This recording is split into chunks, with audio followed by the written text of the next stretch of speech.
হাসরের ময়দানে আপনি বুঝবেন। যদি বেলালকে জিজ্ঞাসা করেন, বেলাল ঈমানের দাম কত, বেলালকে বলবেন ঈমান কাকে বলে, তো হযরতে বেলাল বলবে উত্তপ্ত বালুর মধ্যে বুকে পাথর চাপা দিয়ে মরুভূমির রৌদ্রের মধ্যে পড়ে থাকাকে ঈমান বলে।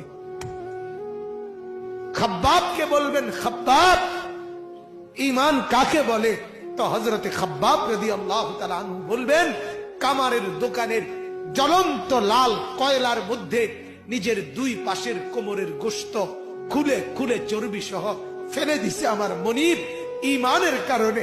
ঈমান এটাকে আপনি কি বুঝবেন? আপনি তো বুঝেন নাই বাপ। সারা পৃথিবীর জনসংখ্যা একেবারে বরাবর 800 কোটি পৌঁছে গেছে।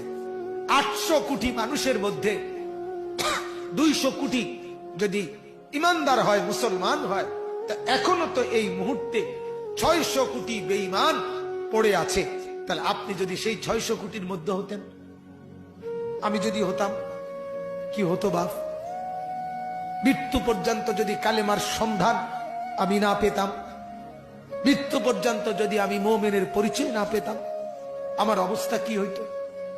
আমার কবর কি হতো? এজন্য এটার চাইতে দামি কোন সম্পদ আল্লাহর কসম